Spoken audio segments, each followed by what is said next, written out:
بسم الله الرحمن الرحيم. اللهم صل وسلم وبارك عليك يا حبيبي يا رسول الله. حبايبي اخواتي متابعين قناة توفير ست البيت، النهاردة الفيديو 29 يوم للفراخ بتاعتنا. الجو تلج النهاردة وموجة برد فظيعة طبعا على كل محافظات مصر، مش على المنصورة بس. الدنيا بتشتي طول النهار وطول الليل كمان، في برد فظيع. خلي بالكم بقى من الفراخ. ضفت انا هنا معلقة كده صغيرة من الشطة عشان تدفي الفراخ. الكركم مكمل معانا. ضفت كمان قرفة عشان تدفي الفراخ، والشطة كده والقرفة ينشطوا لنا الفراخ في الجو البرد يعني الجو صعب جدا يا بنات. ضفت كمان معلقة عسل وهنقلب العلفة بتاعتنا. هضيف كمان عصير ليمونة. ضيفي عصير ليمونة على قد ما تقدري في المية او في العلف. اليومين دول فيتامين سي ويحافظ على الفراخ بتاعتك من البرد. الفراخ بعد ال30 يوم ان شاء الله تلاقي اليوم بيومين فيها، بس اهم حاجة نحافظ عليها، واهم حاجة كمان إضافة مضاد السموم. الموت المفاجئ بعد عمر ال30، يعني بصي بتبقى حاجة تزعل قوي. انا على فكرة يا بنات مش هطول الدورة زي ما قلت لكم عشان الفراخ الفرز اللي كانت موجودة. يعني انا بصراحة كل ما بتكبر في السن ما بقولش ده فرز تاني ولا تالت، لا دي فراخ صردة مش فرز خالص. لان بجد يعني هم اللي تعبني طول الدورة دي. من غيرهم كان ممكن اسيب الفراخ ل35 وال40 يوم كمان. يعني ما شاء الله اللهم بارك، احنا من عمر ال27 والفراخ واصلة معانا لل2 كيلو. ما شاء الله اللهم بارك، الاوزان زي الفل. مفيش حاجة تزعل في الدورة دي غير الفراخ اللي الفرز اللي كانوا موجودين من اول يوم. زي ما بقول لكم كل فيديو، السقوة اللي انا بشيلها الفاضية دي، السقاية دي انا كنت طبعا حاطة السقاية الصغيرة اللي هي ال2 لتر، بحيث ان انا بنزل للفراخ الساعة 12 الساعة 1 بالليل، فاحط لهم مضاد السموم ويفضل قدامهم لحد الساعة 8 9 الصبح. بعد والصبح بقى يا بنات الوجبة اللي انت شفتها دي، الصراحة كسلت ان انا اكنس، الجو تلج. فقلت هرش شوية نشارة بس كده، وممكن على العصر او على الظهر ارجع ارش شوية جير وشوية نشارة تانيين. يعني انا كنت بصور فيديو على السريع كده يا بنات، حتى ما ضفتش خلطات ولا حاجة. ممكن اضيف لهم البصل الظهر، يعني اجوعهم نص ساعة او ساعة واضيف لهم بصل وتوم. ضيفي بصل كتير في البرد على قد ما تقدري، ضيفي توم، ضيفي ليمون على الميه او على العلف زي ما شفتوا كده. الشطه استعملي شطه بس طبعا مش كل يوم، ده في اليوم البرد جدا. وضيفه معلقه صغيره. الخمس مشروبات بتاعتنا مكملين معانا يا بنات في السقوة بتاعت النهاردة. ولكن انا شلت الحلبة على جنب، يعني الحلبة ممكن انزلها تاني يوم مع معلقة من الخميرة ومعلقة من العسل عشان زيادة الوزن. الفراخ بعد عمر ال30 اليوم بيبقى بيومين، والاوزان بتفرق جدا. ولكن زي ما قلت لكم العمر ده بيكون خطر وبيبقى فيه موت مفاجئ، خصوصا لو الفراخ عندها التهاب رئوي او اسهال او اي امراض. فاحنا لازم نحافظ على الفراخ بتاعتنا من الجو البرد ده. النعناع يكون معاكي في المشروب اساسي. ورق الجوافه، الحاجات دي لازم تبدلي بينها. نزلت معاكم 5 مشروبات، الخمسه ممتازين جدا جدا. استبدلي بينهم، مش لازم الخمسه مع بعض في سقوه واحده اساسي عشان التنفس. زي ما اتفقنا النعناع وورق الجوافه والجنزبيل كمان للتدفئه، وممتاز جدا يدفي الفراخ في الجو اللي احنا فيه ده. طبعا اتكلمنا على ال5 مشروبات في فيديو منفصل. إيه حبايبي اللي بيسألوا بقى على زيادة الوزن او الاسهال الاخضر، لو عندك اسهال اي نوع اسهال، احمر ابيض اخضر بني، ضيفي شيح على العلف. انا قلت لكم على الشيح مرتين او 3 كوقايه من اول الدورة. طيب لو هو كعلاج ضيفيه مرة، ضيفيه لوحده على العلف يا بنات بدون اي اضافات، و3 ايام متواصلين سواء في المية او على العلف ومن غير اضافات معاه. لكن لو كوقاية يبقى معلقة صغيرة على العلف كده زي ما شفتوني عملت في الفيديوهات اللي فاتت. طب حبيبتي اللي بتقول ان عندها الفراخ عمر 27 وصغيرين جدا مفيش اوزان، ما تقلقيش. بدل مفيش عطسة ومفيش اي مرض ان شاء الله. مجرد يعني عمر ال30 بعد كده هتلاقي او في فراخ بتبقى كده يا بنات. يعني في فراخ ما بيبانش عليها الوزن غير بعد عمر ال30. اهم حاجة ما يكونش في اي امراض. طيب الحاجات الممتازة جدا جدا جدا لزيادة الوزن الخميرة والحلبة. الخميرة والحلبة ممتازين جدا جدا لزيادة الوزن، خصوصا في العمر الكبير. سواء بقى هتعملي مغلي الحلبة اللي هو مشروب الحلبة، او الحلبة المطحونة على العلف، او الحصى في العمر الكبير ده عادي مفيش مشكلة. بس المطحونة بتكون افضل.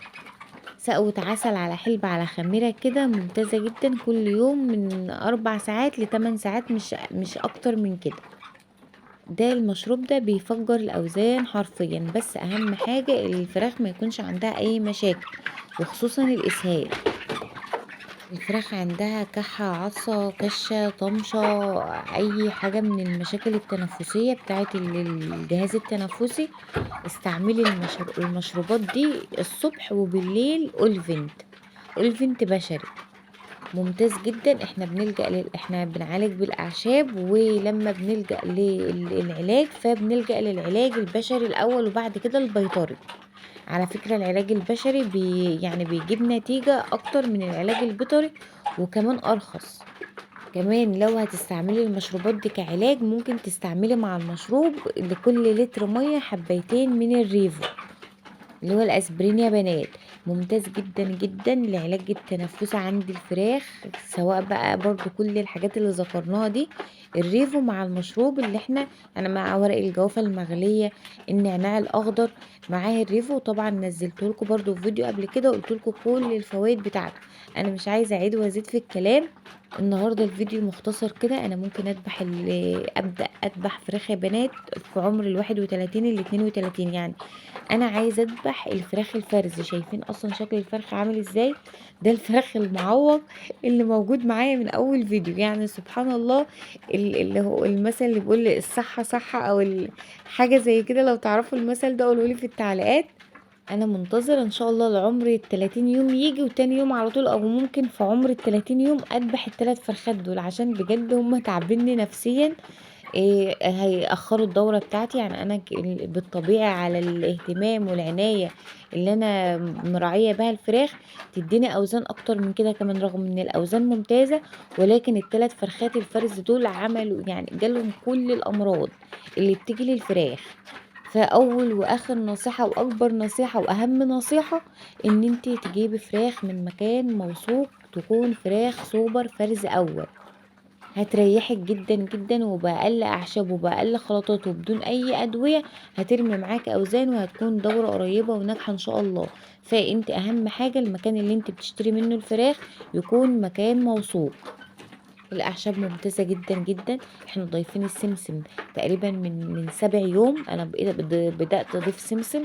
السمسم لما بتضيفيه للفراخ، الرجلين الفراخ طبعا كله كالسيوم، ما بتشوفيش كساح طول الدوره. عظم الفراخ كده بيبقى ناشف. وبعد كده بنبدا ندي طحينه بعد عمر ال17 يوم، وتقريبا كمان انا ضايفه طحينه بعد عمر ال20 يوم. بتبقى كلها فوائد برضو وزياده وزن رهيبه، بس بكميات بسيطه. يعني انا ممكن اضيف الطحينة 3 مرات بالكتير في الاسبوع. الحاجات اللي مستمرة عليها اساسية كانت معايا في الدورة من اول يوم تقريبا لاخر يوم. العسل الاسود والبصل برضو استعملته بعد اسبوع يا بنات. يعني برضو في اول اسبوع البصل بيبقى صعب على الفراخ، بعد اسبوع، بعد 10 ايام ابدأي عودي الفراخ على البصل، وبكميات ما يهمكيش. البصل ممتاز جدا جدا للفراخ. وفي الجو البرد خصوصا في الشتاء، يعني خلي البصل والثوم والليمون اساسيين معاكي في الخلطات بتاعتك. 3 4 مرات في الاسبوع يعني، ولو كل يوم مفيش مشكلة. كوقاية بقى من التنفس والمعوي وكل حاجة. طبعا الثوم مضاد حيوي وممتاز جدا، والبصل الليمون فيتامين سي، وبوقاية من البرد ممتاز جدا جدا. فخلي ال3 حاجات دول اساسيين معاكي طول الدورة، خصوصا في فصل الشتاء. هتستعملي عسل، يبقى ملازم العسل الرز المطحون والنشا. الحاجات دي كل فيديو بقولها لكم يا بنات، وبرضو بلاقي نفس الشكاوي ونفس الاسئله في التعليقات. ربنا يحسن ما بين ايدينا جميعا. الاوزان ما شاء الله اللهم بارك. ربنا يبعد عنهم بقى كل شهر وتعدي بسلام كده، رغم ان والله حاطه قلبي يعني ايد على قلبي كده يا بنات.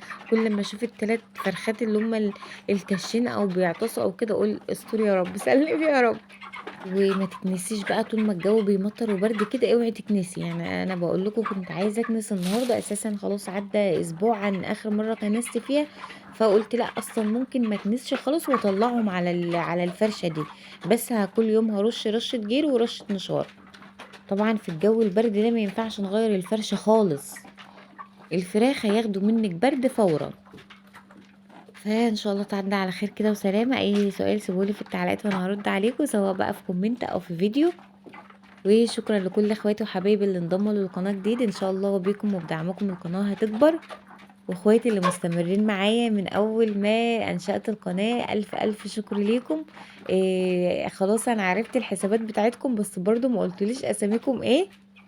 ان شاء الله بعد دورة الفراخ دي هننزل بقى التقسيمات وكل حاجة تخص التوفير، توفير ست البيت، قناتكم قناة توفير ست البيت، وانا اختكم سوزان. فيرفعوا لي بقى الفيديوهات بلايكات كده يا امارات، ويشاركوا الفيديو مع كل حبايبكم واصحابكم اللي مهتمين بتربية الطيور في البيت او التوفير عامة. انتظروني بقى في فيديو ال30 يوم نشوف الاوزان بتاعتنا اللهم بارك وصلت لكام. بس ما تستخسروش اللايك، زي ما قلت لكم اللايك هو اللي بيرفع الفيديوهات. الفترة الأخيرة دي المشاهدات نزلت خالص والتفاعل قل، فيعني شاهدتوا الفيديو حطوا اللايك، ما تستخسروش اللايك بالله عليكم. وكل سنة وانتم طيبين، وعقبال تربية رمضان بتاع السنة الجاية ان شاء الله، ونكون مع بعض. اشوفكم في فيديو جديد، مع السلامة.